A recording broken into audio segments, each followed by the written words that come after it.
Bien-aimés dans le Seigneur, Shalom.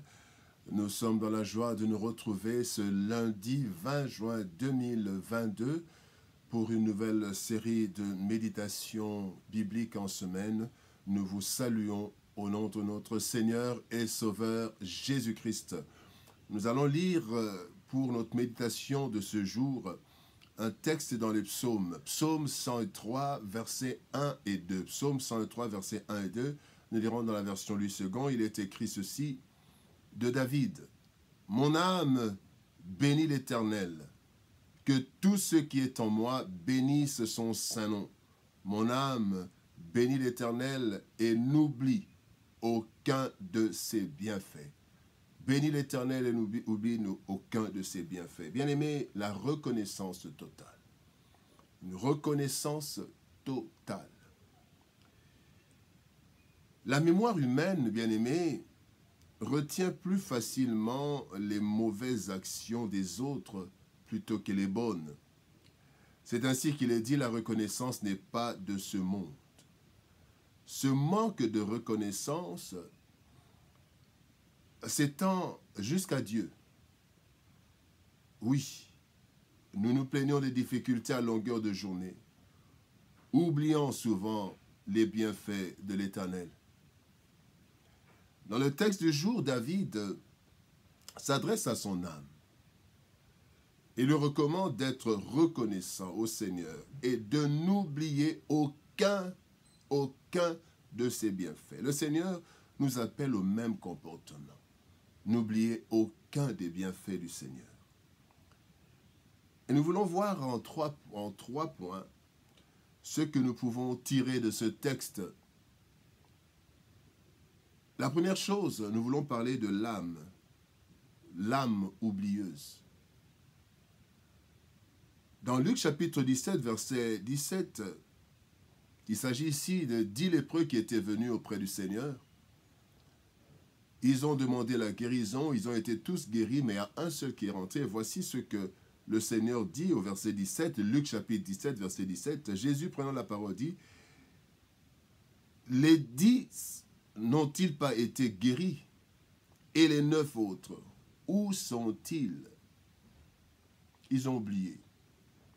Ils ont oublié que c'était Christ qui était à la base de leur guérison, certainement. Notre mémoire peut soit oublier certains faits ou alors se souvenir de plusieurs choses pour différentes raisons. Quand nous oublions certains faits, ça peut être dû à la faiblesse de notre mémoire, une mémoire faible. Ça peut être dû à la négligence de faits considérés comme banals ou négligeables. On oublie parce que ce n'était pas intéressant, c'était des petites choses peut-être. Mais aussi, on oublie parfois juste par ingratitude humaine. L'ingratitude humaine fait que le bien qu'on nous a fait, on oublie complètement. On n'y pense plus. Et l'âme oublie souvent certaines choses. Voilà pourquoi David est en train de dire à son âme, n'oublie aucun de ses bienfaits.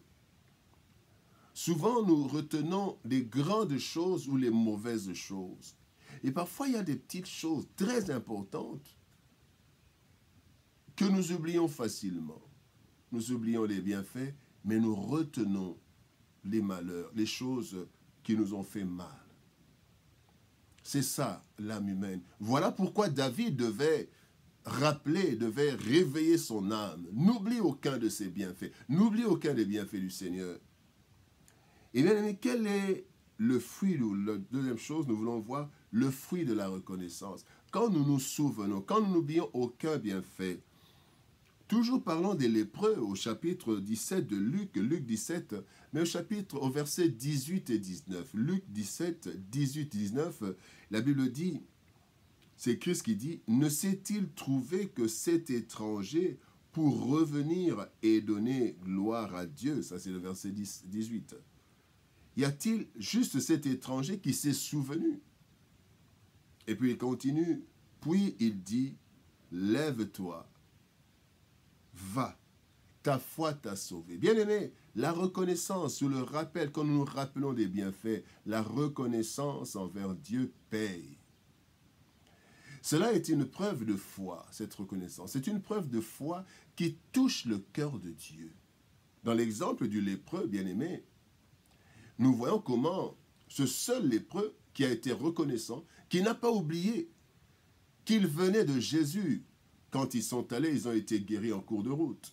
Il n'a pas oublié, il a été reconnaissant. Il est rentré pour bénir l'Éternel, bénir Jésus-Christ.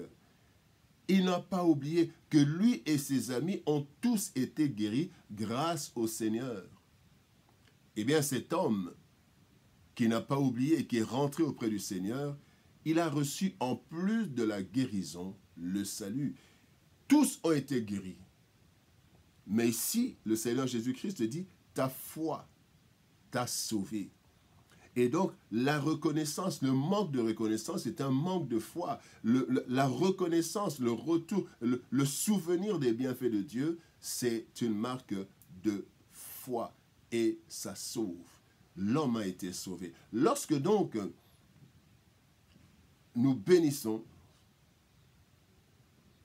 par reconnaissance notre Seigneur, nous recevons plus encore.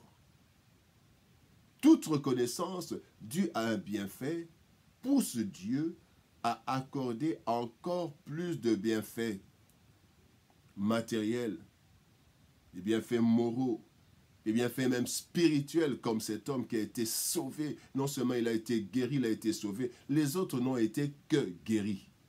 Mais lui, il a été sauvé. Sauvé de cette maladie, peut-être que cela ne va plus lui arriver, mais sauvé aussi spirituellement, parce que Christ sait de quoi il... La foi est attachée au salut, et quand nous reconnaissons, c'est le salut que nous obtenons. Et si nous avons déjà le salut, nous obtenons des bienfaits du Seigneur. La troisième chose que nous voulons voir maintenant, soyons reconnaissants. Le psaume 116, verset 12 dit « Comment rendrai-je à l'Éternel tous ses bienfaits envers moi ?» Le psalmiste, en fait, est en train de chercher comment remercier Dieu pour ce nombreux bienfaits. Cela devrait être le souci de chacun de nous. Et voici ce que nous devons faire pour être reconnaissants, pour bénir le Seigneur sans oublier aucun de ses bienfaits. D'abord, nous devons reconnaître la main de Dieu derrière chaque bienfait. Nous ne devons pas attendre que le Seigneur nous dise ou bien que ce soit la réponse à notre prière. Non, tous les bienfaits qui nous arrivent, nous devons reconnaître la main de Dieu derrière. Deuxième chose, nous devons repasser régulièrement dans notre mémoire, bien-aimés. Notre vie est détectée. Tout ce que Dieu a fait, nous devons repasser, revoir, avoir l'habitude de rester et de commencer à compter les bienfaits. Il y a un cantique qui dit « Compte les bienfaits de Dieu, mets-les tous devant toi et tu verras combien son nombre en est grand. » Bien-aimés, nous devons repasser dans notre mémoire, notre vie et détecter les bienfaits de Dieu. Troisième chose, nous devons trouver des actes à poser en retour des bienfaits. Qu'est-ce que nous faisons? Cet homme est rentré, dire merci. Mais qu'est-ce que nous faisons? Nous devons trouver des actes à poser. Et enfin, nous devons rendre grâce à Dieu en toutes choses, car Dieu fait concourir toutes choses à notre bien. Bien-aimés, nous ne devons jamais cesser de rendre grâce à Dieu, car notre vie même est un signe de la bonté de Dieu à notre égard. N'est-ce pas que la Bible nous dit dans Ecclésiaste chapitre 9, verset 4, « Pour tous ceux qui vivent, il y a de l'espérance. » Et donc, ma vie, c'était déjà un bienfait. Pour tous ceux qui vivent, il y a de l'espérance. Et même un chien vivant vaut mieux qu'un lion mort. Ecclésiaste chapitre 9, verset 4. Bien-aimé, la reconnaissance totale. Le monde est plein de personnes qui oublient vite les bienfaits. Cela n'est pas une bonne attitude, particulièrement pour le chrétien. En effet, Dieu attend de nous la reconnaissance. Nous devons compter les bienfaits de Dieu et lui rendre grâce, car cela attire d'autres bienfaits en récompense à notre reconnaissance. mais aussi nous fortifie devant les épreuves qui peuvent venir après. Soyons reconnaissants. Que Dieu nous bénisse. Shalom, au revoir et à demain.